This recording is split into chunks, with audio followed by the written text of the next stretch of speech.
창밖은 스페인 살라망카의 오래된 석조 건물들 위로 부서지는 오후의 햇살로 금빛이었다. 그러나 마테오 바르가스의 작은 아파트 안은 그의 마음처럼 늘 서늘한 그늘이 져 있었다. 3년 전 45년을 함께한 아내 소피아가 세상을 떠난 후 그의 세상은 색을 잃었다. 은퇴한 역사교사였던 그는 한때 학생들의 초롱초롱한 눈망울 속에서 삶의 의미를 찾았지만 이제 그의 유일한 벗은 창가에 놓인 낡은 안락 의자와 손때 묻은 스마트폰뿐이었다. 마드리드에 사는 아들 루카스와 발렌시아에 있는 딸 소피아는 각자의 삶이 바빠 명절이나 생일이 아니면 좀처럼 얼굴을 보기 힘들었다. 가끔 걸려오는 전화도 안부를 묻는 의례적인 대화가 대부분이었다. 마테오는 그들을 이해했지만 가슴 한구석이 시린 것은 어쩔 수 없었다. 그날도 마테오는 무심히 스마트폰 화면을 넘기다 낯선 이름의 친구 요청 알림을 보았다. 이사벨라 가르시아. 프로필 사진 속 여성은 검은 머리에 갈색 눈동자를 가진 30대 후반으로 보이는 매력적인 스페인 여성이었다. 자신을 칸타브리아의 작은 마을에서 활동하는 화가라고 소개한 글귀와 함께 따뜻한 미소를 짓고 있었다. 마테오는 잠시 망설였다. 평생 낯선 이와 온라인으로 교류해 본 적이 없었다. 하지만 사진 속 그녀의 미소가 왠지 모르게 얼어붙은 그의 마음에 작은 온기를 불어넣는 듯했다. 그는 홀린 듯 수락 버튼을 눌렀다. 얼마 지나지 않아 메시지가 도착했다. 안녕하세요, 마테오 씨. 친구 요청 수락해 주셔서 감사해요. 살라망카는 아름다운 도시죠. 그곳의 황금빛 돌들을 좋아해요. 이사벨라의 첫인사는 다정하고 세심했다. 마테오는 수십 년 만에 느껴보는 설렘과 위로에 조금씩 마음을 열기 시작했다. 그들은 매일 아침 저녁으로 메시지를 주고받았다. 이사벨라는 마테오의 일상과 감정에 대해 물었고 그의 이야기에 귀 기울여 주었다. 그녀는 자신이 그린 그림이라며 강렬한 색채의 풍경화 사진들을 보내주었고 나중에야 그것들이 모두 인터넷에서 도용한 유명 화가들의 작품임을 알게 되었지만 그때의 마테오는 알지 못했다. 칸타브리아 해변의 아름다운 석양 사진들을 공유하며 마테오의 황량한 마음에 환상을 심어주었다. 마테오는 그녀를 이사라는 애칭으로 부르기 시작했고 그녀와의 대화는 그의 유일한 낙이 되었다. 이사는 그의 아내 소피아 이후 처음으로 그의 삶에 들어온 한 줄기 빛이었다. 마테오, 당신은 정말 다정한 분이시군요. 당신과 이야기하면 마음이 편안해져요. 이사의 말 한마디 한마디는 메마른 땅에 내리는 단비처럼 그의 영혼을 적셨다. 그녀는 일찍 돌아가신 부모님 이야기, 예술가로서 겪는 경제적 어려움 등을 암시하며 그의 동정심을 자극했다. 마테오는 자신도 모르게 그녀를 돕고 싶다는 생각을 하기 시작했다. 그녀의 프로필에 적힌 자유로운 영혼, 예술의 모든 것을 바친다는 문구가 그의 이상주의적인 면을 건드렸다. 그는 이 순수하고 열정적인 예술가를 지켜주고 싶었다. 어느 날 이사벨라가 조심스럽게 입을 열었다. 마테오, 저 사실 마드리드에서 작은 개인전을 열고 싶은 꿈이 있어요. 제 그림들을 세상에 보여주고 싶은데 대관료가 조금 부족해서요. 그녀의 목소리에는 간절함이 묻어 있었다. 마테오는 주저하지 않았다. 아내가 남긴 비상금 중 일부인 500유로를 선물이라며 이사벨라가 알려준 계좌로 송금했다. 이것 봐, 이사. 당신의 꿈을 응원하오. 꼭 멋진 전시회를 열기를 바라오. 이사벨라는 눈물을 글썽이는 이모티콘과 함께 수없이 감사하다는 메시지를 보내왔다. 마테오는 마치 자신이 대단한 후원자라도 된 듯 뿌듯함을 느꼈다. 얼마 후 발렌시아에 사는 딸 소피아가 오랜만에 아버지를 찾아왔다. 40대 초반의 워킹맘인 소피아는 늘 시간에 쫓겼지만 아버지에 대한 걱정을 놓지 않고 있었다. 그녀는 아버지의 얼굴이 예전보다 훨씬 밝아진 것을 보고 의아해했다. 아버지, 무슨 좋은 일 있으세요? 얼굴이 좋아 보이시네요. 마테오는 그냥 요즘 마음이 좀 편안해서 그런가 보다라며 얼버무렸다. 소피아는 아버지의 통장에서 500유로가 빠져나간 것을 우연히 발견했지만 아버지가 오랜 친구가 갑자기 어려워져서 조금 도와줬다고 둘러대는 바람에 더는 묻지 못했다. 하지만 그녀의 마음속에는 어렴풋한 불안감의 씨앗이 심어졌다. 그녀는 아버지가 평생 검소하게 살아왔고 낯선 이에게 쉽게 돈을 빌려줄 성격이 아님을 잘 알고 있었기 때문이다. 마테오의 선물 이후 이사벨라의 요구는 점점 더 대담해졌다. 마테오, 정말 미안해요. 작품을 마드리드로 운송하던 중에 트럭에 문제가 생겨 그림 몇 점이 파손되었어요. 복원 비용이 필요한데, 혹은 갑자기 몸이 안 좋아 병원에 다녀왔는데 예상치 못한 검사 비용이 나왔어요. 연이어 터지는 위기 상황들은 마테오의 마음을 졸이게 만들었다. 그는 이사벨라의 불행이 마치 자신의 불행인 것처럼 느껴졌고 그녀를 쉬어 구렁텅이에서 건져내야 한다는 의무감마저 느꼈다. 그는 아내와 함께 들었던 적금을 해약했고 자식들 몰래 비상금으로 모아두었던 돈까지 꺼내 이사벨라에게 송금했다. 송금할 때마다 이사벨라는 눈물과 감사의 메시지를 보내왔고 마테오는 자신이 그녀의 유일한 희망이자 구원자라고 믿었다. 소피아는 아버지의 계좌에서 심상치 않은 금액이, 그것도 해외로 보이는 낯선 계좌로 계속 빠져나가는 것을 결국 알게 되었다. 그녀는 인터넷을 검색했고 아버지의 상황이 전형적인 로맨스 스캠의 패턴과 너무나 흡사하다는 사실에 경악했다. 그녀는 곧장 살라망카로 달려와 아버지 앞에 관련 기사들을 내밀었다. 아버지, 제발 정신 차리세요. 이건 사기예요. 아버지가 이야기하는 그 여자 이사벨라라는 사람 다 가짜일 가능성이 커요. 마테오의 얼굴은 분노로 붉어졌다. 네가 뭘 안다고 함부로 말하느냐. 이사는 그런 사람이 아니야. 너는 내 유일한 행복을 빼앗으려는 거냐. 그는 평생 자식에게 큰 소리 한 번 내지 않았던 사람이었지만 이사벨라를 모욕하는 딸의 말을 참을 수 없었다. 부녀 간의 갈등은 극으로 치달았다. 소피아는 울면서 애원했지만 마테오는 요지부동이었다. 그는 이미 이사벨라가 만들어낸 달콤한 환상에 깊이 중독되어 있었다. 이사벨라는 마테오의 이런 심리를 정확히 파고들었다. 그녀는 이제 노골적으로 함께할 미래를 속삭였다. 마테오, 이 모든 어려움만 끝나면 당신을 칸타브리아에 있는 제 작은 집으로 초대할게요. 그곳에서 함께 그림을 그리고 바닷가를 산책하며 여생을 보내요. 당신과 함께라면 더 이상 외롭지 않을 거예요. 마테오는 그 말을 철석같이 믿었다. 그녀가 보내주는 역시 도용된 칸타브리아의 그림튼 풍경 사진들을 보며 그는 이미 그곳에서 이사벨라와 함께하는 자신의 모습을 그리고 있었다. 하지만 마테오, 우리가 함께 살 집을 구하려면 계약금이 필요해요. 그리고 당신이 이곳으로 올 비행기 표도 미리 예약해야 하고요. 이사벨라의 요구는 끝이 없었다. 마테오는 이제 남은 돈이 거의 없다는 사실을 차마 그녀에게 말할 수 없었다. 그는 그녀를 실망시키고 싶지 않았다. 그는 자신의 무력함을 감추기 위해 더 큰 거짓말을 해야 했다. 소피아는 절망했다. 아버지는 완전히 다른 사람이 되어 있었다. 그녀는 로맨스 스캠 피해자 지원 단체에 연락해 조언을 구하기도 했고 심지어 경찰에 신고하는 것까지 고려했지만 아버지가 받을 상처와 사회적 평판 때문에 망설였다. 그녀는 아버지의 스마트폰에서 이사벨라의 프로필 사진이 다른 사람의 SNS에서 도용된 것임을 찾아내 보여주기도 했지만 마테오는 그건 동명이인일 뿐이다. 누군가 이사를 음해하려는 것이다 라며 현실을 부정했다. 그의 눈에는 오직 이사벨라의 다정한 미소와 약속만이 보일 뿐이었다. 어느덧 마테오가 이사벨라에게 보낸 돈은 수만 유로에 달했다. 그의 평생 모은 재산과 아내가 남긴 유산이 그렇게 허무하게 사라지고 있었다. 하지만 그는 돈보다 더 소중한 것, 바로 이사벨라와의 사랑과 미래를 잃을까봐 두려웠다.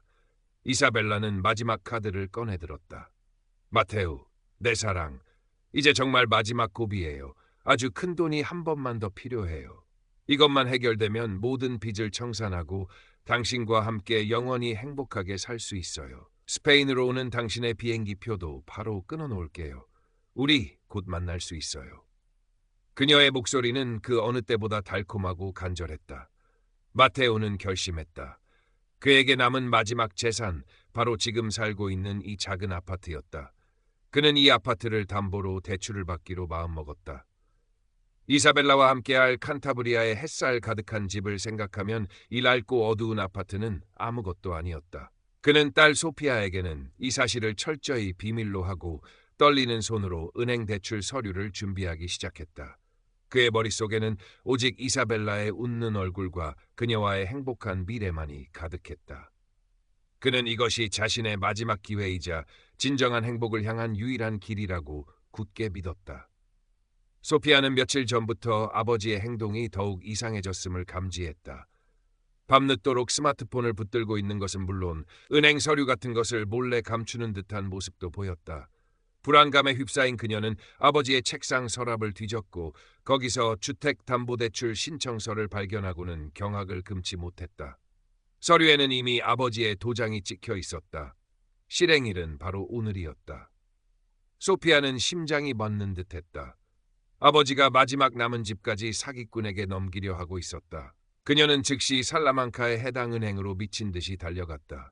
은행 창구에서 마테오는 막 대출 계약서에 서명을 하려던 참이었다. 아버지, 안 돼요. 소피아의 절규와 함께 은행하는 순간 정적에 휩싸였다. 소피아는 숨을 헐떡이며 아버지의 손을 붙잡았다. 아버지, 이건 아니에요. 모든 걸 잃으실 거예요. 은행 직원들과 다른 고객들의 시선이 일제히 그들에게 쏠렸다. 마테오의 얼굴은 당혹감과 수치심으로 벌겋게 달아올랐다. 그는 딸의 손을 뿌리치며 소리쳤다. 내가 여기 왜 온 것이냐? 내가 내 인생을 망치려고 작정을 했구나. 많은 사람 앞에서 망신을 당했다고 생각한 마테오는 이성을 잃었다. 그는 딸에게 평생 한 번도 해본 적 없는 모진 말들을 쏟아냈다. 소피아는 눈물을 흘리며 아버지를 붙잡았지만 마테오는 완강했다.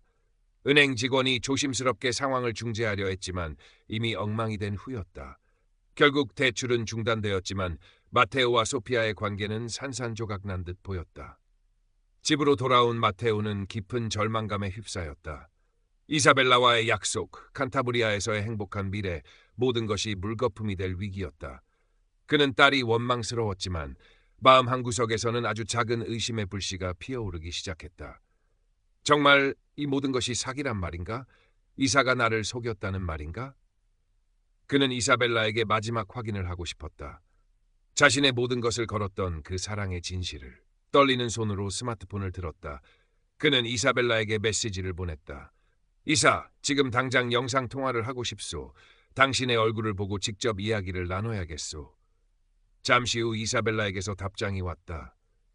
마테오, 미안해요. 지금은 인터넷 연결 상태가 너무 안 좋아요. 나중에 다시 시도하면 안 될까요? 마테오는 포기하지 않았다. 아니, 지금이어야 하오. 제발. 그의 간절한 애원에 이사벨라는 마지못해 영상통화 요청을 수락했다. 화면이 연결되었지만 심하게 지지직거리고 어두웠다. 이사벨라의 목소리만 간헐적으로 들려왔다. 마테오, 들려요. 여긴 정말 신호가... 마테오는 애타게 그녀의 얼굴을 찾았다. 그때 아주 짧은 순간 화면에 노이즈가 거치면서 희미한 형체가 드러났다. 그것은 이사벨라의 프로필 사진 속 아름다운 여인이 아니었다. 검은 피부에 짧은 머리를 한 젊은 남성의 얼굴이 스쳐 지나갔다. 배경은 스페인의 아름다운 풍경이 아닌 어둡고 허름한 인터넷 카페 같은 곳이었다. 그 순간 마테오는 숨이 멎는 듯했다. 그의 눈앞에서 이사벨라의 환상이, 그가 평생을 걸었던 사랑의 신화가 산산조각나며 무너져 내렸다. 스마트폰이 그의 손에서 힘없이 떨어졌다. 그는 그 자리에 얼어붙은 채 텅 빈 화면만을 응시했다. 며칠 동안 마테오는 식음을 전폐하고 방에 틀어박혔다. 깊은 충격과 배신감, 그리고 스스로에 대한 혐오감에 몸서리쳤다. 자신이 얼마나 어리석었는지, 얼마나 쉽게 기만당했는지 깨달을수록 고통은 더욱 깊어졌다. 아내 소피아의 얼굴이 떠올랐다. 그녀가 알았다면 얼마나 가슴 아파했을까. 자식들에게는 또 얼마나 큰 실망을 안겨주었을까. 그는 모든 것을 잃었다. 돈뿐만이 아니었다. 그는 자신의 삶, 자신의 판단력, 그리고 인간에 대한 믿음까지 송두리째 부정당한 기분이었다. 소피아는 묵묵히 아버지 곁을 지켰다. 그녀는 아버지를 다그치거나 비난하지 않았다. 그저 조용히 식사를 챙겨 문 앞에 놓아두고 가끔씩 안부를 물으며 아버지가 스스로 마음을 추스를 시간을 주었다. 그녀 역시 마음이 아팠지만 지금은 아버지가 기댈 수 있는 유일한 사람이 자신이라는 것을 알았다. 일주일쯤 지났을까, 마테오는 수척해진 얼굴로 방에서 나왔다. 그는 아무 말 없이 스마트폰을 집어들었다. 그리고 천천히, 하지만 단호하게 이사벨라 가르시아의 페이스북 계정을 차단했다. 그녀와의 모든 대화 기록, 그녀가 보내왔던 수많은 사진들, 그가 그토록 소중히 여겼던 모든 거짓의 흔적들을 하나씩 삭제했다. 손가락이 떨렸지만 그는 멈추지 않았다. 마치 더러운 것을 씻어내듯 그는 자신의 삶에서 이사벨라를 지워냈다. 모든 것을 삭제한 후 그는 소파에 앉아있는 소피아에게 다가갔다. 그리고 힘겹게 입을 열었다. 소피아, 내가 정말 바보였다. 그의 목소리는 갈라졌고 눈에는 참았던 눈물이 하염없이 흘러내렸다. 평생 남 앞에서 눈물을 보인 적 없던 아버지의 처절한 자책에 소피아도 함께 울었다. 그녀는 아버지의 등을 가만히 토닥였다. 괜찮아요, 아버지. 다 괜찮아요. 이제 다 끝났어요. 경제적으로 큰 손실을 입었고 마음의 상처는 쉽게 아물지 않을 터였다. 마테오는 자신이 잃어버린 돈보다 더 큰 것을 잃었다는 사실을 깨달았다. 그것은 바로 순수한 믿음과 사랑에 대한 기대였다. 하지만 딸의 진심 어린 위로와 지지 속에서 그는 조금씩 현실을 받아들이기 시작했다. 혼자가 아니라는 사실이 그에게 작은 위안을 주었다. 몇 달 후 소피아의 권유로 마테오는 살라망카 시내에 있는 노인복지관의 스마트폰 활용 교육 프로그램에 참여하기 시작했다. 처음에는 어색하고 낯설었지만 비슷한 또래의 노인들과 어울리며 조금씩 웃음을 되찾아갔다. 그는 그곳에서 자신과 비슷한 로맨스 스캠 피해를 입을 뻔했던 다른 노인의 이야기를 듣기도 했고 디지털 세상의 위험성에 대해 다시 한번 경각심을 갖게 되었다. 그는 여전히 밤이 되면 깊은 외로움을 느꼈지만 이제는 그 외로움을 건강한 방식으로 해소하려 노력했다. 복지관에서 만난 친구들과 함께 살라망카의 오래된 거리를 산책하거나 타파스 바에서 가볍게 와인을 즐기기도 했다. 어느 날 오후 마테오는 복지관 창가에 앉아 햇살을 받고 있었다. 그의 얼굴에는 예전과 같은 깊은 그늘 대신 희미하지만 따뜻한 미소가 어려 있었다. 그는 스마트폰을 꺼내 딸 소피아에게 메시지를 보냈다. 소피아야, 오늘 저녁은 뭘 먹을까? 네가 좋아하는 파에야 레시피를 새로 배웠단다. 잠시 후 소피아에게서 웃는 이모티콘과 함께 답장이 왔다. 정말요, 아버지. 기대할게요. 주말에 꼭 내려갈게요. 마테오는 작은 행복감을 느꼈다. 사기꾼 이사벨라 가르시아는 끝내 잡히지 않았다. 그녀 혹은 그들은 여전히 세상 어딘가에서 또 다른 마테오를 찾고 있을 것이다. 마테오가 겪었던 아픔은 완전히 사라지지 않았고 때때로 악몽처럼 그를 괴롭혔다. 하지만 그는 이제 더 이상 과거의 환상 속에 갇혀 있지 않았다. 그는 자신의 어리석음을 인정했고 그 대가를 치렀으며 이제는 현실 속에서 작은 행복들을 찾아 나서는 법을 배우고 있었다. 창밖으로 보이는 살라망카의 하늘은 그날따라 유난히 맑고 푸르렀다. 그의 마음에도 아주 작은 그러나 분명한 희망의 빛이 비치고 있었다. 어쩌면 진정한 사랑이나 우정은 화려한 약속이나 먼 곳의 환상이 아니라 바로 곁에서 함께하는 소박한 일상 속에 있다는 것을 그는 너무 늦게야 깨달은 것인지도 몰랐다. 그는 이제 남은 생을 진실된 관계 속에서 소중한 사람들과 함께 살아가리라 다짐했다. 그의 손에는 더 이상 이사의 메시지를 기다리는 스마트폰이 아닌 딸과 함께 읽을 스페인 현대 시집이 들려 있었다.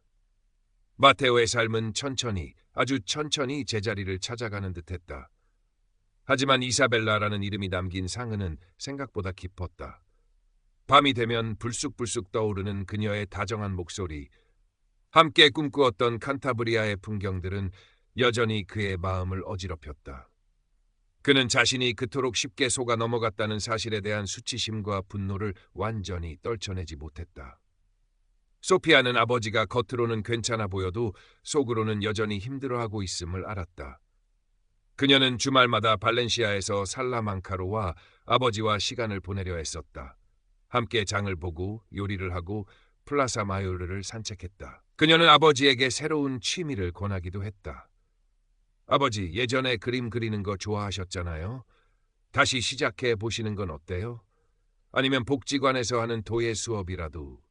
마테오는 딸의 말에 고개를 저었지만 그 따뜻한 관심이 싫지는 않았다. 그러던 어느 날 복지관에서 스마트폰 심화반 수업을 듣던 중이었다. 강사가 최근 유행하는 온라인 사기 유형에 대해 설명하며 특히 노년층을 대상으로 한 로맨스 스캠의 교묘한 수법들을 이야기하고 있었다. 마테오는 마치 자신의 이야기가 펼쳐지는 듯한 착각에 숨이 막혔다. 수업이 끝나고 옆자리에 앉았던 호세라는 노인이 그에게 말을 걸어왔다. 마테오 씨, 아까 강사님 말씀 들으셨죠? 저도 몇 년 전에 비슷한 일을 당할 뻔했답니다. 다행히 딸아이가 일찍 알아채서 큰돈을 날리지는 않았지만 한동안 얼마나 마음고생을 했는지 몰라요. 마테오는 처음으로 자신의 경험을 타인에게 털어놓았다. 호세는 마테오의 이야기를 묵묵히 들어주었고 깊이 공감해 주었다. 우리 같은 늙은이들이 외로우니까 그런 놈들이 파고드는 겁니다. 사랑받고 싶고 누군가에게 필요한 존재가 되고 싶다는 마음을 이용하는 거죠. 절대로 마테오 씨가 어리석어서 그런 게 아니에요. 호세의 따뜻한 위로에 마테오는 눈시울이 뜨거워졌다. 혼자 끙끙 앓던 속가지를 누군가에게 터놓고 나니 무겁던 가슴이 조금은 가벼워지는 듯했다. 그 일을 계기로 마테오는 복지관의 다른 노인들과도 조금씩 교류하기 시작했다. 그들 중에는 아내와 사별한 사람도 있었고 자식들과 떨어져 홀로 지내는 사람도 있었다. 서로의 처지를 이해하고 위로하며 그들은 작은 공동체를 이루어갔다. 함께 체스나 도미노 게임을 하고 시내의 오래된 카페에서 추로스를 나눠 먹으며 소소한 즐거움을 찾았다. 마테오는 더 이상 이사벨라와의 비밀스러운 대화 속에서만 위안을 찾지 않아도 되었다. 그의 곁에는 이제 진솔한 이야기를 나눌 수 있는 진짜 친구들이 생겼기 때문이다. 하지만 과거의 그림자는 쉽게 사라지지 않았다.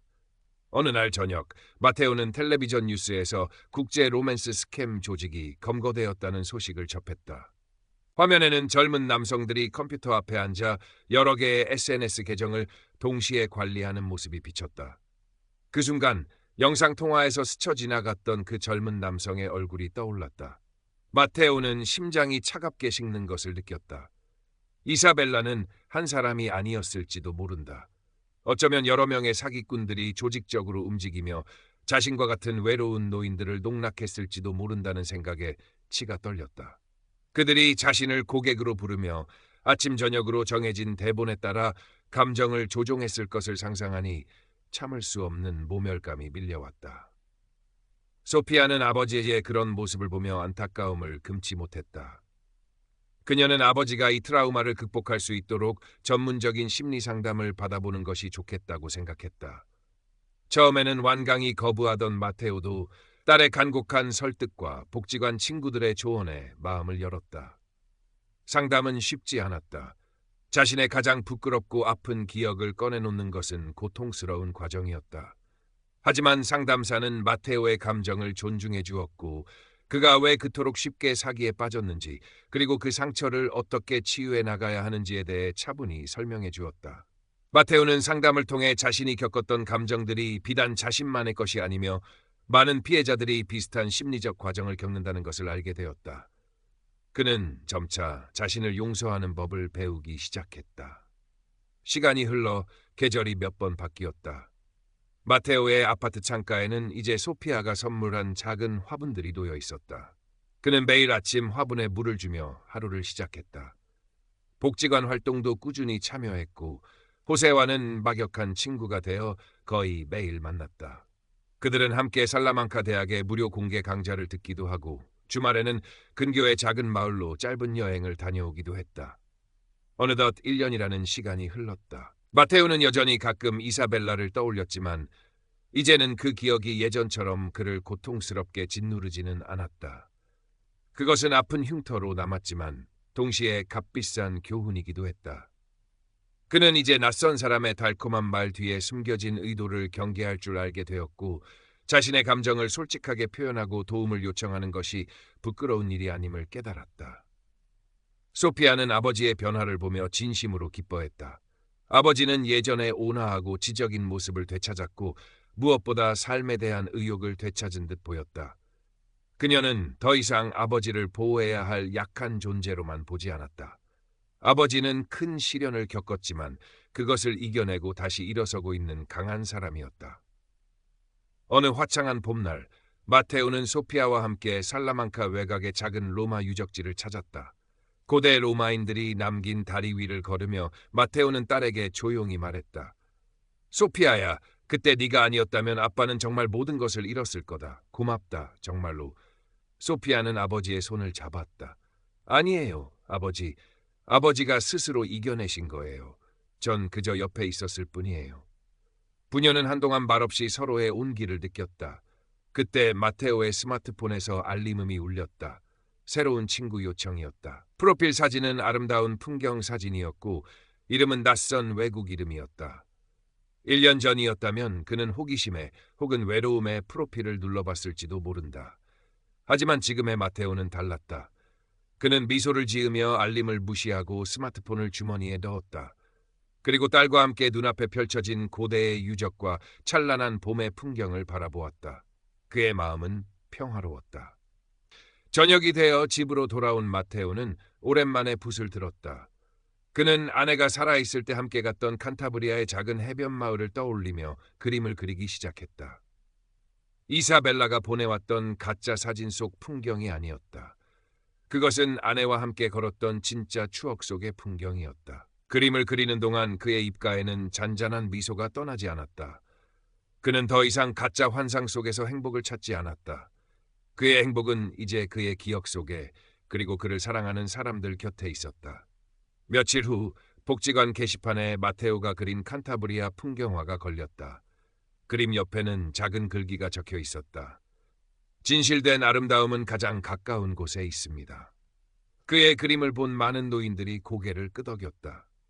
그들 중 몇몇은 마테오에게 다가와 그림에 대한 이야기를 나누었고 또 다른 몇몇은 자신들의 스마트폰을 꺼내 가족들에게 안부 메시지를 보내기 시작했다. 마테오의 작은 그림 하나가 그들 사이에 따뜻한 파문을 일으키고 있었다. 마테오 바르가스의 이야기는 그렇게 해피엔딩으로 끝나지는 않았다. 그는 여전히 혼자였고 잃어버린 돈은 돌아오지 않았으며 세상에는 여전히 이사벨라와 같은 사기꾼들이 존재했다. 하지만 그는 절망의 늪에서 빠져나와 다시 한번 삶을 살아갈 용기를 얻었다. 그는 자신의 경험을 통해 얻은 교훈을 다른 이들과 나누며 더 이상 자신과 같은 피해자가 생기지 않기를 바랐다. 그의 삶은 여전히 진행 중이었고 그 앞에는 또 어떤 일들이 기다리고 있을지 아무도 몰랐다. 하지만 한 가지 분명한 것은 그는 이제 더 이상 외로운 섬이 아니라는 것이었다. 그의 곁에는 그를 지지하는 딸이 있었고 마음을 나눌 친구들이 있었으며 무엇보다 자기 자신에 대한 믿음을 되찾아가고 있었다. 살라망카의 태양은 오늘도 변함없이 그의 창가를 비추고 있었다. 그리고 그의 마음속에도 작은 태양이 다시 떠오르고 있었다. 마테오는 복지관의 작은 도서관에서 자원봉사를 시작했다. 책을 정리하고 다른 노인들에게 책을 추천해주며 소일하는 것은 그에게 큰 기쁨을 주었다. 특히 역사책 코너를 담당하게 되었을 때 그는 마치 은퇴 전 교단에 섰을 때처럼 열정적으로 책에 대해 설명하곤 했다. 그의 해박한 지식과 유머러스한 설명은 다른 노인들에게 인기가 좋았다. 어느 날 도서관에서 한 젊은 여성이 그에게 다가와 말을 걸었다. 그녀는 살라망카 대학에서 사회복지학을 공부하는 학생으로 노년층의 디지털 리터러시와 온라인 사기 예방에 관한 연구를 하고 있다고 자신을 소개했다. 그녀는 마테오에게 인터뷰를 요청했다. 마테오는 잠시 망설였지만 자신의 경험이 누군가에게 도움이 될 수 있다면 기꺼이 응하겠다고 말했다. 인터뷰는 몇 차례에 걸쳐 진행되었다. 마테오는 아픈 기억을 다시 떠올려야 했지만 담담하게 자신의 이야기를 풀어나갔다. 그가 얼마나 외로웠는지, 이사벨라의 달콤한 말에 어떻게 빠져들었는지, 그리고 그 과정에서 어떤 감정 변화를 겪었는지 솔직하게 이야기했다. 젊은 학생은 그의 이야기에 깊이 공감하며 눈물을 글썽이기도 했다. 인터뷰가 끝난 후 학생은 마테오에게 진심으로 감사 인사를 전했다. 선생님의 용기 있는 이야기가 많은 사람들에게 큰 경고와 위로가 될 거예요. 정말 감사합니다. 마테오는 그 말을 듣고 마음이 따뜻해지는 것을 느꼈다. 자신의 부끄러운 과거가 누군가에게는 의미 있는 교훈이 될 수 있다는 사실이 그에게 큰 위안을 주었다. 몇 달 뒤 그 학생은 자신의 연구 결과를 바탕으로 지역사회 노인들을 위한 온라인 사기 예방 워크숍을 개최했다. 그리고 마테오를 특별 강사로 초청했다. 마테오는 처음에는 사양했지만 학생과 소피아의 적극적인 권유에 용기를 내어 강단에 섰다. 워크숍에는 많은 노인들이 참석했다. 마테오는 떨리는 목소리로 자신의 경험을 공유했다. 그는 자신이 겪었던 로맨스 스캠의 과정, 사기꾼들의 교묘한 수법, 그리고 피해자들이 겪는 심리적 어려움에 대해 진솔하게 이야기했다. 그의 이야기가 끝나자 장내에는 숙연한 침묵이 흘렀고 이내 뜨거운 박수갈채가 터져 나왔다. 많은 노인들이 그의 용기에 감동했고 그의 이야기가 자신들에게 큰 도움이 되었다고 말했다. 어떤 이는 눈물을 훔치며 마테오의 손을 잡고 고맙다고 말하기도 했다. 그날 이후 마테오는 종종 다른 지역의 노인복지관이나 커뮤니티 센터로부터 강연 요청을 받았다. 그는 더 이상 자신의 과거를 부끄러워하지 않았다. 오히려 자신의 경험을 통해 다른 사람들을 도울 수 있다는 사실에 보람을 느꼈다. 그는 강연을 통해 로맨스 스캠의 위험성을 알리고 피해자들이 혼자가 아니라는 메시지를 전달하려 노력했다. 소피아는 그런 아버지가 자랑스러웠다.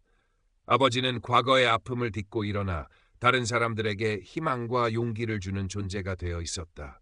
그녀는 아버지의 강연 자료를 만들어주고 일정을 관리해주는 등 적극적으로 아버지를 도왔다. 부녀 사이는 예전보다 훨씬 더 가까워졌고 서로를 깊이 이해하고 존중하는 관계로 발전했다. 물론 마테오의 마음속 깊은 곳에는 여전히 이사벨라가 남긴 흉터가 남아 있었다. 하지만 이제 그 흉터는 더 이상 그의 삶을 지배하지 못했다. 그는 그 흉터를 통해 더 강해졌고 더 현명해졌으며 더 따뜻한 사람이 되었다. 그는 자신의 삶을 통해 절망 속에서도 희망은 피어날 수 있으며 가장 큰 상처도 사랑과 관심으로 치유될 수 있다는 것을 증명해 보이고 있었다. 살라망카의 햇살은 여전히 눈부셨고 마테오의 발걸음은 그 햇살만큼이나 가벼웠다. 그는 이제 외로운 은퇴 교사가 아니었다.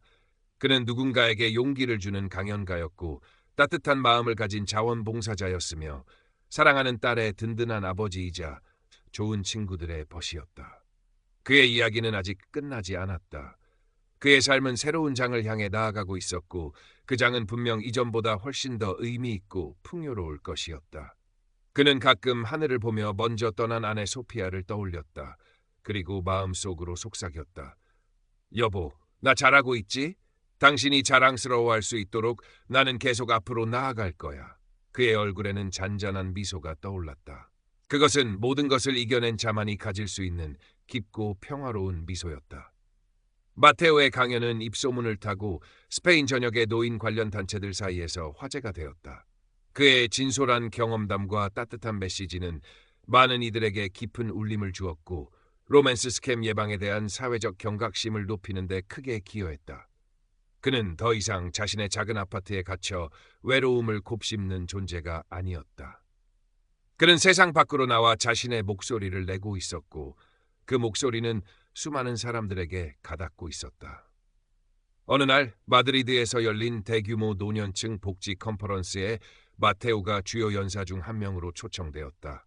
수백 명의 청중 앞에서 마이크를 잡은 마테오는 긴장했지만 이내 차분하게 자신의 이야기를 시작했다.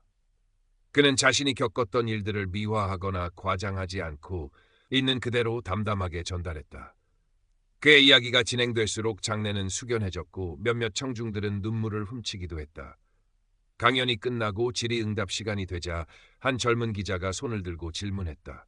선생님, 만약 지금 이사벨라라는 사람을 다시 만난다면 어떤 말씀을 하고 싶으신가요? 마테오는 잠시 생각에 잠겼다. 그의 머릿속에는 이사벨라의 가짜 미소와 달콤한 속삭임, 그리고 영상통화에서 스쳐 지나갔던 그 낯선 젊은이의 얼굴이 교차했다. 분노와 연민, 그리고 알 수 없는 슬픔이 복잡하게 뒤섞였다. 그는 천천히 입을 열었다. 글쎄요, 아마도 이렇게 말할 것 같습니다. 당신은 내 돈을 가져갔지만 내 존엄성까지 가져가지는 못했습니다. 당신은 나를 속였지만 사랑에 대한 나의 믿음까지 완전히 파괴하지는 못했습니다. 나는 당신 때문에 한때 절망했지만 이제는 당신 같은 사람들로부터 다른 이들을 지키기 위해 살아가고 있습니다. 당신의 거짓된 세상이 아닌 진실된 세상에서 나는 여전히 행복을 찾고 있습니다. 라고 말입니다. 그의 대답에 장내에서는 우레와 같은 박수가 터져나왔다. 그의 말에는 깊은 상처를 극복한 자의 강인함과 인간에 대한 깊은 연민이 담겨 있었다. 그는 더 이상 피해자가 아니었다. 그는 생존자였고 더 나아가 다른 이들을 위한 등불이 되어주고 있었다. 컨퍼런스가 끝난 후 마테오에게는 여러 출판사에서 자서전 출간 제의가 들어왔다. 그는 처음에는 망설였지만 자신의 이야기가 책으로 남아 더 많은 사람들에게 읽힌다면 그것 또한 의미 있는 일이라고 생각했다. 소피아의 도움을 받아 그는 자신의 경험을 글로 옮기기 시작했다. 글을 쓰는 과정은 또 다른 치유의 과정이었다. 그는 과거의 자신과 마주하고 자신의 감정을 정리하며 그 모든 경험 속에서 얻은 교훈들을 되새겼다. 몇 달 후 황금빛 감옥, 한 노인의 로맨스 스캠 탈출기라는 제목의 책이 출간되었다. 책은 예상외로 큰 반향을 일으켰고 여러 언론 매체에서 소개되었다. 마테오는 갑작스러운 유명세가 어색했지만 자신의 이야기가 사회에 긍정적인 영향을 미치고 있다는 사실에 감사했다. 그의 책을 읽고 용기를 얻어 자신의 피해 사실을 신고하는 사람들이 늘어났고 정부 차원에서도 노년층 대상 온라인 사기 예방 대책을 강화하는 움직임이 일었다. 마테오의 작은 목소리가 만들어낸 나비 효과였다. 어느덧 시간은 흘러 마테오는 여든을 바라보는 나이가 되었다. 그는 여전히 강연을 하고 글을 썼지만 예전만큼 활발하게 활동하지는 못했다. 하지만 그의 마음은 그 어느 때보다 평화롭고 충만했다. 그는 자신의 삶이 헛되지 않았음을, 그리고 자신의 존재가 누군가에게 의미가 있었음을 알고 있었다. 어느 늦가을 오후, 마테오는 살라망카의 자택 테라스에 앉아 석양을 바라보고 있었다. 그의 무릎 위에는 손녀가 보내준 그림책이 놓여 있었고 곁에는 딸 소피아가 조용히 차를 마시고 있었다. 멀리서 들려오는 성당의 종소리가 평화로웠다. 마테오는 문득 이사벨라를 떠올렸다. 이제는 그녀에 대한 원망이나 분노보다는 그저 인간적인 연민만이 느껴졌다. 그녀 역시 어쩌면 또 다른 형태의 피해자였을지도 모른다는 생각이 들었다. 돈 때문에 영혼을 팔아야 했던, 그래서 진실된 관계를 맺지 못하고 거짓 속에서 살아가는 불쌍한 존재. 그는 조용히 눈을 감았다. 그의 삶은 파란만장했지만 결국에는 사랑과 용서 그리고 희망으로 가득 찬 여정이었다. 그는 자신의 삶을 통해 많은 것을 잃었지만 그보다 더 많은 것을 얻었다. 그리고 그 모든 경험이 지금의 그를 만들었다는 것을 알고 있었다. 석양이 완전히 넘어가고 어둠이 내릴 무렵 마테오는 소피아에게 말했다.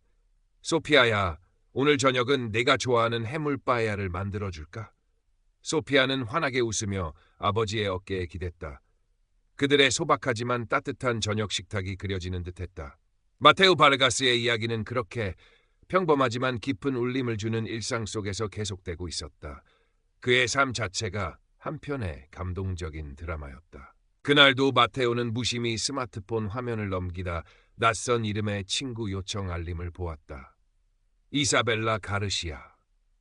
프로필 사진 속 여성은 검은 머리에 갈색 눈동자를 가진 30대 후반으로 보이는 매력적인 스페인 여성이었다.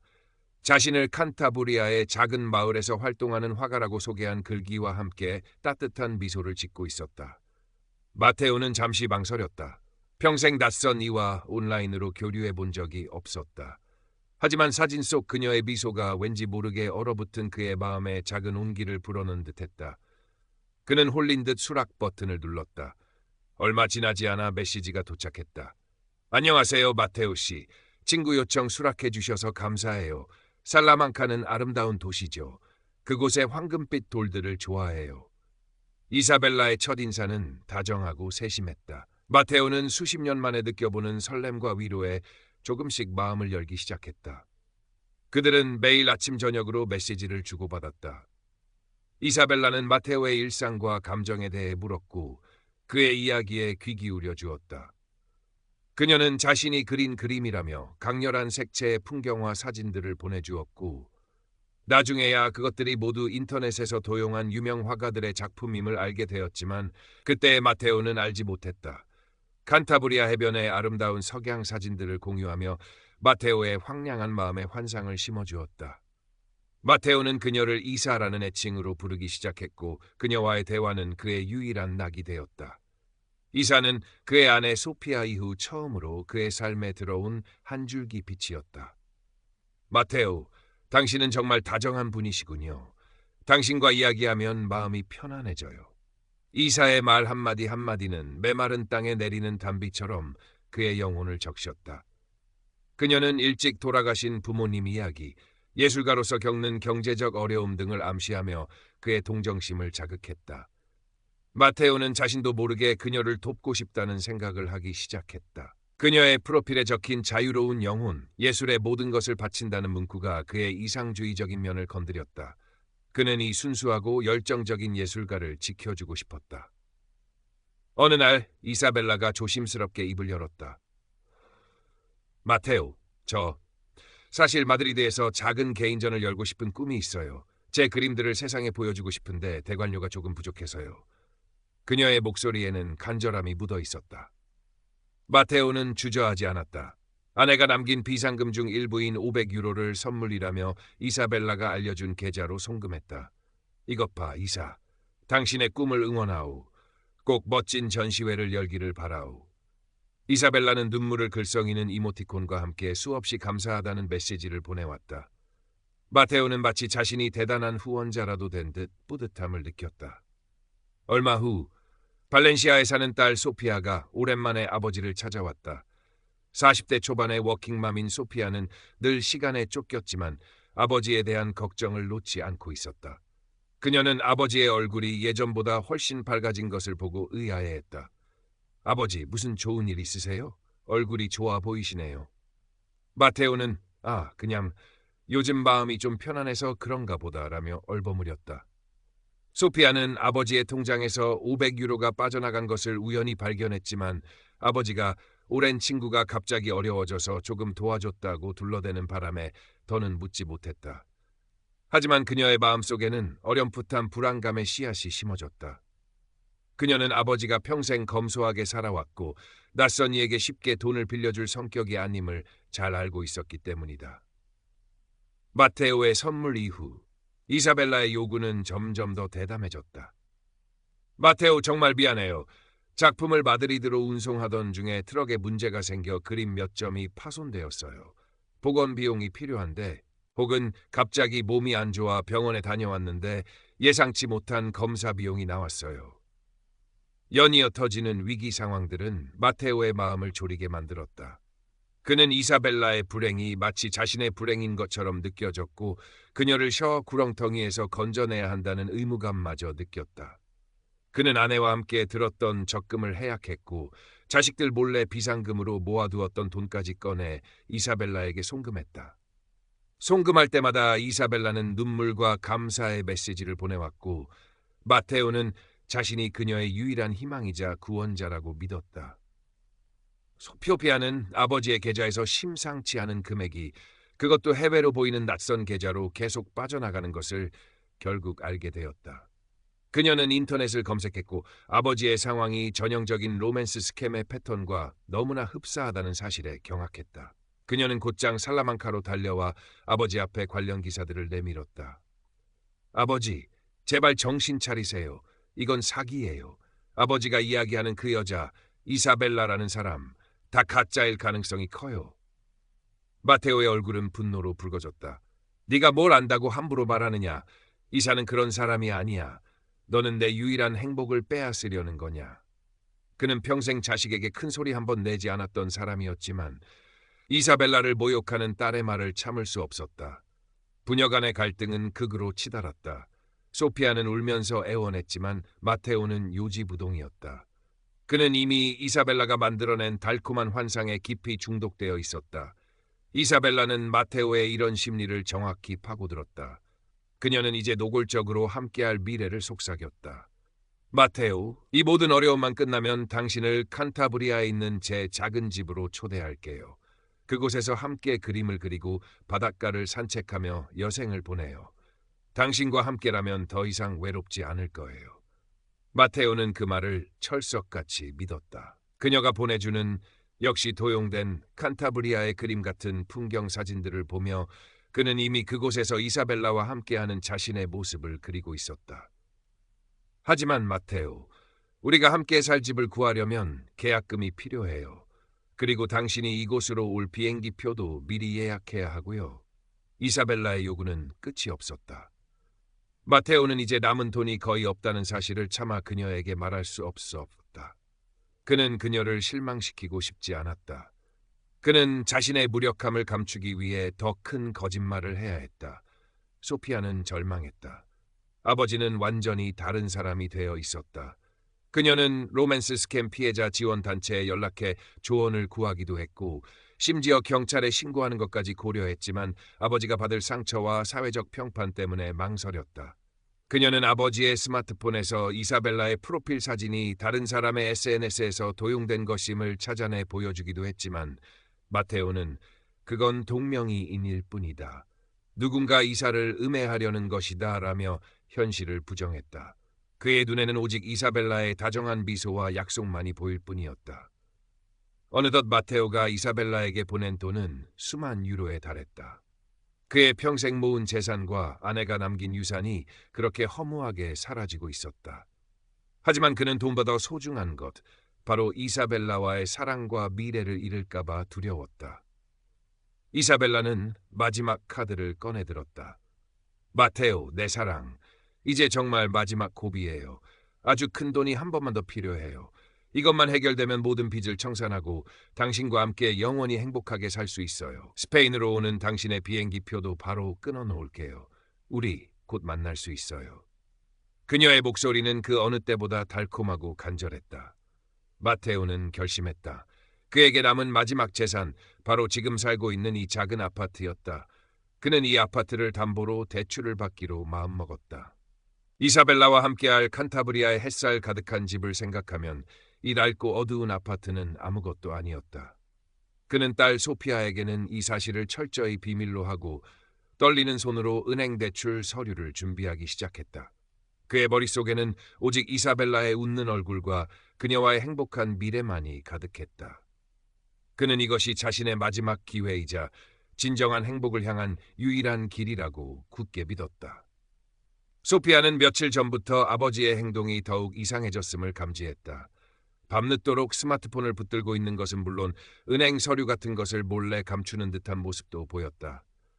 불안감에 휩싸인 그녀는 아버지의 책상 서랍을 뒤졌고 거기서 주택담보대출 신청서를 발견하고는 경악을 금치 못했다. 서류에는 이미 아버지의 도장이 찍혀 있었다. 실행일은 바로 오늘이었다. 소피아는 심장이 멎는 듯했다. 아버지가 마지막 남은 집까지 사기꾼에게 넘기려 하고 있었다. 그녀는 즉시 살라망카의 해당 은행으로 미친 듯이 달려갔다. 은행 창구에서 마테오는 막 대출 계약서에 서명을 하려던 참이었다. 아버지, 안 돼요. 소피아의 절규와 함께 은행하는 순간 정적에 휩싸였다. 소피아는 숨을 헐떡이며 아버지의 손을 붙잡았다. 아버지, 제발, 이건 아니에요. 모든 걸 잃으실 거예요. 은행 직원들과 다른 고객들의 시선이 일제히 그들에게 쏠렸다. 마테오의 얼굴은 당혹감과 수치심으로 벌게 달아올랐다. 그는 딸의 손을 뿌리치며 소리쳤다. 네가 여기 왜 온 것이냐? 네가 내 인생을 망치려고 작정을 했구나. 많은 사람 앞에서 망신을 당했다고 생각한 마테오는 이성을 잃었다. 그는 딸에게 평생 한 번도 해본 적 없는 모진 말들을 쏟아냈다. 소피아는 눈물을 흘리며 아버지를 붙잡았지만 마테오는 완강했다. 은행 직원이 조심스럽게 상황을 중재하려 했지만 이미 엉망이 된 후였다. 결국 대출은 중단되었지만 마테오와 소피아의 관계는 산산조각 난 듯 보였다. 집으로 돌아온 마테오는 깊은 절망감에 휩싸였다. 이사벨라와의 약속, 칸타브리아에서의 행복한 미래, 모든 것이 물거품이 될 위기였다. 그는 딸이 원망스러웠지만 마음 한구석에선 아주 작은 의심의 불씨가 피어오르기 시작했다. 정말 이 모든 것이 사기란 말인가? 이사가 나를 속였다는 말인가? 그는 이사벨라에게 마지막 확인을 하고 싶었다. 자신의 모든 것을 걸었던 그 사랑의 진실을 떨리는 손으로 스마트폰을 들었다. 그는 이사벨라에게 메시지를 보냈다. 이사, 지금 당장 영상통화를 하고 싶소. 당신의 얼굴을 보고 직접 이야기를 나눠야겠소. 잠시 후 이사벨라에게서 답장이 왔다. 마테오, 미안해요. 지금은 인터넷 연결 상태가 너무 안 좋아요. 나중에 다시 시도하면 안 될까요? 마테오는 포기하지 않았다. 아니, 지금이어야 하오. 제발. 그의 간절한 애원에 이사벨라는 마지못해 영상통화 요청을 수락했다. 화면이 연결되었지만 심하게 지지직거리고 어두웠다. 이사벨라의 목소리만 간헐적으로 들려왔다. 마테오, 들려요. 여긴 정말 신호가. 마테오는 애타게 그녀의 얼굴을 찾았다. 그때 아주 짧은 순간 화면의 노이즈가 거치면서 희미한 형체가 드러났다. 그것은 이사벨라의 프로필 사진 속 아름다운 여인이 아니었다. 검은 피부에 짧은 머리를 한 젊은 남성의 얼굴이 스쳐 지나갔다. 배경은 스페인의 아름다운 풍경이 아닌 어둡고 허름한 인터넷 카페 같은 곳이었다. 그 순간 마테오는 숨이 멎는 듯했다. 그의 눈앞에서 이사벨라의 환상이, 그가 평생을 걸었던 사랑의 신화가 산산조각나며 무너져 내렸다. 스마트폰이 그의 손에서 힘없이 떨어졌다. 그는 그 자리에 얼어붙은 채 텅 빈 화면만을 응시했다. 며칠 동안 마테오는 식음을 전폐하고 방에 틀어박혔다. 깊은 충격과 배신감, 그리고 스스로에 대한 혐오감에 몸서리쳤다. 자신이 얼마나 어리석었는지, 얼마나 쉽게 기만당했는지 깨달을수록 고통은 더욱 깊어졌다. 아내 소피아의 얼굴이 떠올랐다. 그녀가 알았다면 얼마나 가슴 아파했을까. 자식들에게는 또 얼마나 큰 실망을 안겨주었을까. 그는 모든 것을 잃었다. 돈뿐만이 아니었다. 그는 자신의 삶, 자신의 판단력, 그리고 인간에 대한 믿음까지 송두리째 부정당한 기분이었다. 소피아는 묵묵히 아버지 곁을 지켰다. 그녀는 아버지를 다그치거나 비난하지 않았다. 그저 조용히 식사를 챙겨 문 앞에 놓아두고 가끔씩 안부를 물으며 아버지가 스스로 마음을 추스를 시간을 주었다. 그녀 역시 마음이 아팠지만 지금은 아버지가 기댈 수 있는 유일한 사람이 자신이라는 것을 알았다. 일주일쯤 지났을까 마테오는 수척해진 얼굴로 방에서 나왔다. 그는 아무 말 없이 스마트폰을 집어들었다. 그리고 천천히 하지만 단호하게 이사벨라 가르시아의 페이스북 계정을 차단했다. 그녀와의 모든 대화 기록, 그녀가 보내왔던 수많은 사진들, 그가 그토록 소중히 여겼던 모든 거짓의 흔적들을 하나씩 삭제했다. 손가락이 떨렸지만 그는 멈추지 않았다. 마치 더러운 것을 씻어내듯 그는 자신의 삶에서 이사벨라를 지워냈다. 모든 것을 삭제한 후 그는 소파에 앉아있는 소피아에게 다가갔다. 그리고 힘겹게 입을 열었다. 소피아, 내가 정말 바보였다. 그의 목소리는 갈라졌고 눈에는 참았던 눈물이 하염없이 흘러내렸다. 평생 남 앞에서 눈물을 보인 적 없던 아버지의 처절한 자책에 소피아도 함께 울었다. 그녀는 아버지의 등을 가만히 토닥였다. 괜찮아요, 아버지. 다 괜찮아요. 이제 다 끝났어요. 경제적으로 큰 손실을 입었고 마음의 상처는 쉽게 아물지 않을 터였다. 마테오는 자신이 잃어버린 돈보다 더 큰 것을 잃었다는 사실을 깨달았다. 그것은 바로 순수한 믿음과 사랑에 대한 기대였다. 하지만 딸의 진심 어린 위로와 지지 속에서 그는 조금씩 현실을 받아들이기 시작했다. 혼자가 아니라는 사실이 그에게 작은 위안을 주었다. 몇 달 후 소피아의 권유로 마테오는 살라망카 시내에 있는 노인복지관의 스마트폰 활용 교육 프로그램에 참여하기 시작했다. 처음에는 어색하고 낯설었지만 비슷한 또래의 노인들과 어울리며 조금씩 웃음을 되찾아갔다. 그는 그곳에서 자신과 비슷한 로맨스 스캠 피해를 입을 뻔했던 다른 노인의 이야기를 듣기도 했고 디지털 세상의 위험성에 대해 다시 한번 경각심을 갖게 되었다. 그는 여전히 밤이 되면 깊은 외로움을 느꼈지만 이제는 그 외로움을 건강한 방식으로 해소하려 노력했다.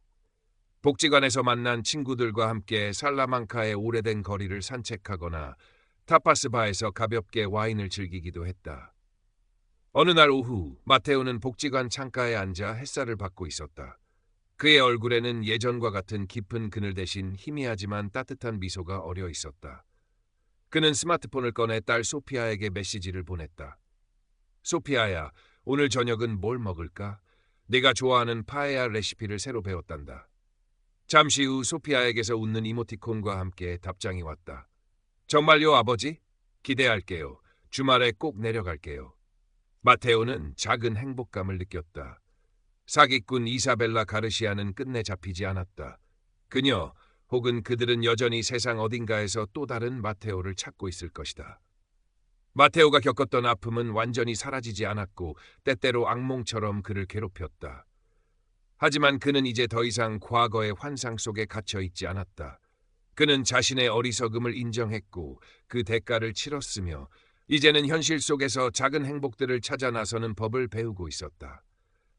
창밖으로 보이는 살라망카의 하늘은 그날따라 유난히 맑고 푸르렀다. 그의 마음에도 아주 작은 그러나 분명한 희망의 빛이 비치고 있었다. 어쩌면 진정한 사랑이나 우정은 화려한 약속이나 먼 곳의 환상이 아니라 바로 곁에서 함께하는 소박한 일상 속에 있다는 것을 그는 너무 늦게야 깨달은 것인지도 몰랐다. 그는 이제 남은 생을 진실된 관계 속에서 소중한 사람들과 함께 살아가리라 다짐했다. 그의 손에는 더 이상 이사의 메시지를 기다리는 스마트폰이 아닌 딸과 함께 읽을 스페인 현대 시집이 들려 있었다. 마테오의 삶은 천천히, 아주 천천히 제자리를 찾아가는 듯했다. 하지만 이사벨라라는 이름이 남긴 상흔은 생각보다 깊었다. 밤이 되면 불쑥불쑥 떠오르는 그녀의 다정한 목소리, 함께 꿈꾸었던 칸타브리아의 풍경들은 여전히 그의 마음을 어지럽혔다. 그는 자신이 그토록 쉽게 속아 넘어갔다는 사실에 대한 수치심과 분노를 완전히 떨쳐내지 못했다. 소피아는 아버지가 겉으로는 괜찮아 보여도 속으로는 여전히 힘들어하고 있음을 알았다.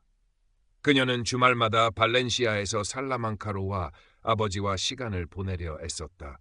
함께 장을 보고 요리를 하고 플라사 마요르를 산책했다. 그녀는 아버지에게 새로운 취미를 권하기도 했다. 아버지, 예전에 그림 그리는 거 좋아하셨잖아요. 다시 시작해보시는 건 어때요? 아니면 복지관에서 하는 도예 수업이라도. 마테오는 딸의 말에 고개를 저었지만 그 따뜻한 관심이 싫지는 않았다. 그러던 어느 날 복지관에서 스마트폰 심화반 수업을 듣던 중이었다.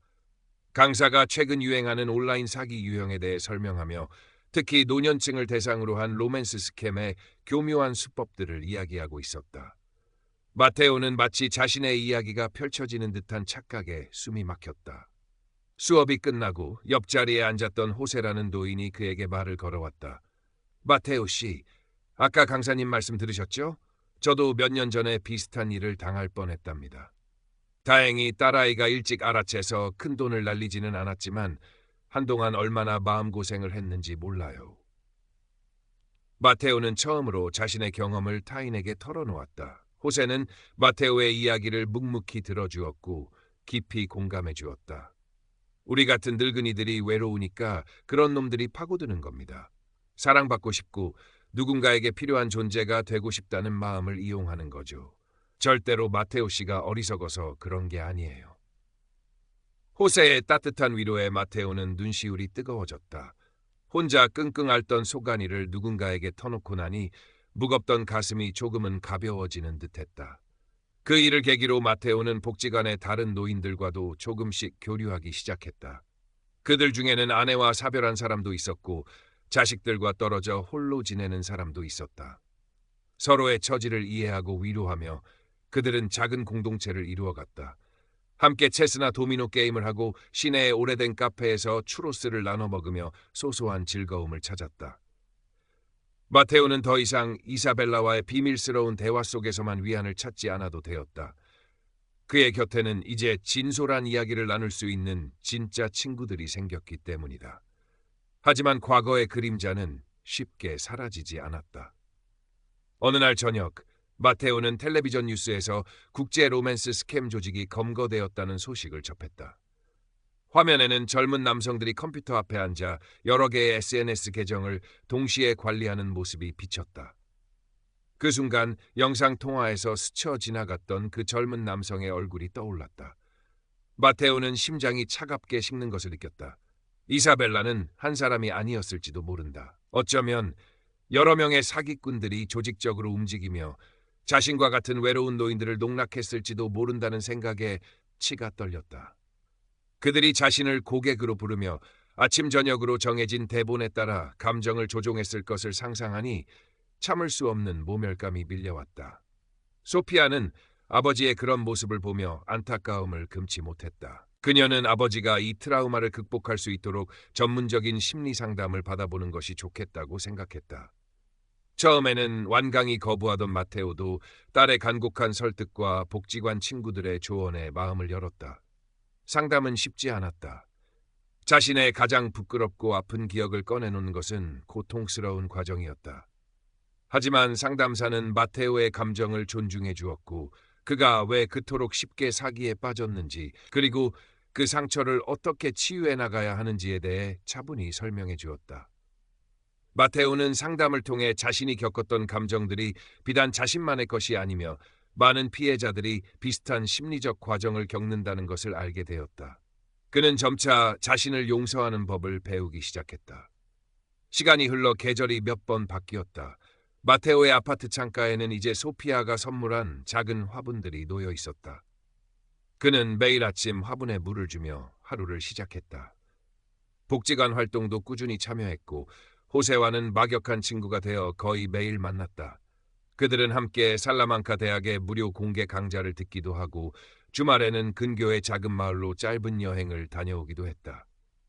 어느덧 1년이라는 시간이 흘렀다. 마테오는 여전히 가끔 이사벨라를 떠올렸지만 이제는 그 기억이 예전처럼 그를 고통스럽게 짓누르지는 않았다. 그것은 아픈 흉터로 남았지만 동시에 값비싼 교훈이기도 했다. 그는 이제 낯선 사람의 달콤한 말 뒤에 숨겨진 의도를 경계할 줄 알게 되었고 자신의 감정을 솔직하게 표현하고 도움을 요청하는 것이 부끄러운 일이 아님을 깨달았다. 소피아는 아버지의 변화를 보며 진심으로 기뻐했다. 아버지는 예전에 온화하고 지적인 모습을 되찾았고 무엇보다 삶에 대한 의욕을 되찾은 듯 보였다. 그녀는 더 이상 아버지를 보호해야 할 약한 존재로만 보지 않았다.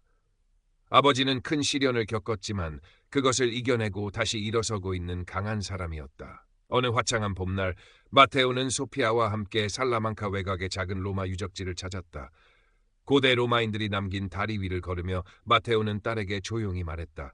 소피아야, 그때 네가 아니었다면 아빠는 정말 모든 것을 잃었을 거다. 고맙다, 정말로. 소피아는 아버지의 손을 잡았다. 아니에요, 아버지. 아버지가 스스로 이겨내신 거예요.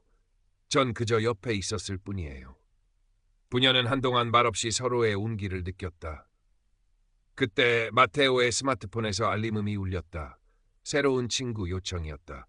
프로필 사진은 아름다운 풍경 사진이었고 이름은 낯선 외국 이름이었다. 1년 전이었다면 그는 호기심에 혹은 외로움에 프로필을 눌러봤을지도 모른다. 하지만 지금의 마테오는 달랐다. 그는 미소를 지으며 알림을 무시하고 스마트폰을 주머니에 넣었다. 그리고 딸과 함께 눈앞에 펼쳐진 고대의 유적과 찬란한 봄의 풍경을 바라보았다. 그의 마음은 평화로웠다. 저녁이 되어 집으로 돌아온 마테오는 오랜만에 붓을 들었다. 그는 아내가 살아있을 때 함께 갔던 칸타브리아의 작은 해변 마을을 떠올리며 그림을 그리기 시작했다. 이사벨라가 보내왔던 가짜 사진 속 풍경이 아니었다. 그것은 아내와 함께 걸었던 진짜 추억 속의 풍경이었다. 그림을 그리는 동안 그의 입가에는 잔잔한 미소가 떠나지 않았다. 그는 더 이상 가짜 환상 속에서 행복을 찾지 않았다. 그의 행복은 이제 그의 기억 속에 그리고 그를 사랑하는 사람들 곁에 있었다. 며칠 후 복지관 게시판에 마테오가 그린 칸타브리아 풍경화가 걸렸다. 그림 옆에는 작은 글귀가 적혀 있었다. 진실된 아름다움은 가장 가까운 곳에 있습니다. 그의 그림을 본 많은 노인들이 고개를 끄덕였다. 그들 중 몇몇은 마테오에게 다가와 그림에 대한 이야기를 나누었고 또 다른 몇몇은 자신들의 스마트폰을 꺼내 가족들에게 안부 메시지를 보내기 시작했다. 마테오의 작은 그림 하나가 그들 사이에 따뜻한 파문을 일으키고 있었다. 마테오 바르가스의 이야기는 그렇게 해피엔딩으로 끝나지는 않았다. 그는 여전히 혼자였고 잃어버린 돈은 돌아오지 않았으며 세상에는 여전히 이사벨라와 같은 사기꾼들이 존재했다. 하지만 그는 절망의 늪에서 빠져나와 다시 한번 삶을 살아갈 용기를 얻었다. 그는 자신의 경험을 통해 얻은 교훈을 다른 이들과 나누며 더 이상 자신과 같은 피해자가 생기지 않기를 바랐다. 그의 삶은 여전히 진행 중이었고 그 앞에는 또 어떤 일들이 기다리고 있을지 아무도 몰랐다. 하지만 한 가지 분명한 것은 그는 이제 더 이상 외로운 섬이 아니라는 것이었다. 그의 곁에는 그를 지지하는 딸이 있었고 마음을 나눌 친구들이 있었으며 무엇보다 자기 자신에 대한 믿음을 되찾아가고 있었다. 살라망카의 태양은 오늘도 변함없이 그의 창가를 비추고 있었다. 그리고 그의 마음속에도 작은 태양이 다시 떠오르고 있었다. 마테오는 복지관의 작은 도서관에서 자원봉사를 시작했다. 책을 정리하고 다른 노인들에게 책을 추천해주며 소일하는 것은 그에게 큰 기쁨을 주었다. 특히 역사책 코너를 담당하게 되었을 때 그는 마치 은퇴 전 교단에 섰을 때처럼 열정적으로 책에 대해 설명하곤 했다. 그의 해박한 지식과 유머러스한 설명은 다른 노인들에게 인기가 좋았다. 어느 날 도서관에서 한 젊은 여성이 그에게 다가와 말을 걸었다. 그녀는 살라망카 대학에서 사회복지학을 공부하는 학생으로 노년층의 디지털 리터러시와 온라인 사기 예방에 관한 연구를 하고 있다고 자신을 소개했다. 그녀는 마테오에게 인터뷰를 요청했다. 마테오는 잠시 망설였지만 자신의 경험이 누군가에게 도움이 될 수 있다면 기꺼이 응하겠다고 말했다. 인터뷰는 몇 차례에 걸쳐 진행되었다. 마테오는 아픈 기억을 다시 떠올려야 했지만 담담하게 자신의 이야기를 풀어나갔다. 그가 얼마나 외로웠는지, 이사벨라의 달콤한 말에 어떻게 빠져들었는지, 그리고 그 과정에서 어떤 감정 변화를 겪었는지 솔직하게 이야기했다. 젊은 학생은 그의 이야기에 깊이 공감하며 눈물을 글썽이기도 했다. 인터뷰가 끝난 후 학생은 마테오에게 진심으로 감사 인사를 전했다. 선생님의 용기 있는 이야기가 많은 사람들에게 큰 경고와 위로가 될 거예요. 정말 감사합니다.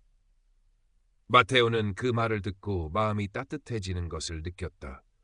자신의 부끄러운 과거가 누군가에게는 의미 있는 교훈이 될 수 있다는 사실이 그에게 큰 위안을 주었다. 몇 달 뒤 그 학생은 자신의 연구 결과를 바탕으로 지역사회 노인들을 위한 온라인 사기 예방 워크숍을 개최했다. 그리고 마테오를 특별 강사로 초청했다. 마테오는 처음에는 사양했지만 학생과 소피아의 적극적인 권유에 용기를 내어 강단에 섰다. 워크숍에는 많은 노인들이 참석했다. 마테오는 떨리는 목소리로 자신의 경험을 공유했다. 그는 자신이 겪던 로맨스 스캠의 과정, 사기꾼들의 교묘한 수법, 그리고 피해자들이 겪는 심리적 어려움에 대해 진솔하게 이야기했다. 그의 이야기가 끝나자 장내에는 숙연한 침묵이 흘렀고 이내 뜨거운 박수갈채가 터져나왔다. 많은 노인들이 그의 용기에 감동했고 그의 이야기가 자신들에게 큰 도움이 되었다고 말했다. 어떤 이는 눈물을 훔치며 마테오의 손을 잡고 고맙다고 말하기도 했다. 그날 이후 마테오는 종종 다른 지역의 노인복지관이나 커뮤니티 센터로부터 강연 요청을 받았다. 그는 더 이상 자신의 과거를 부끄러워하지 않았다. 오히려 자신의 경험을 통해 다른 사람들을 도울 수 있다는 사실에 보람을 느꼈다. 그는 강연을 통해 로맨스 스캠의 위험성을 알리고 피해자들이 혼자가 아니라는 메시지를 전달하려 노력했다.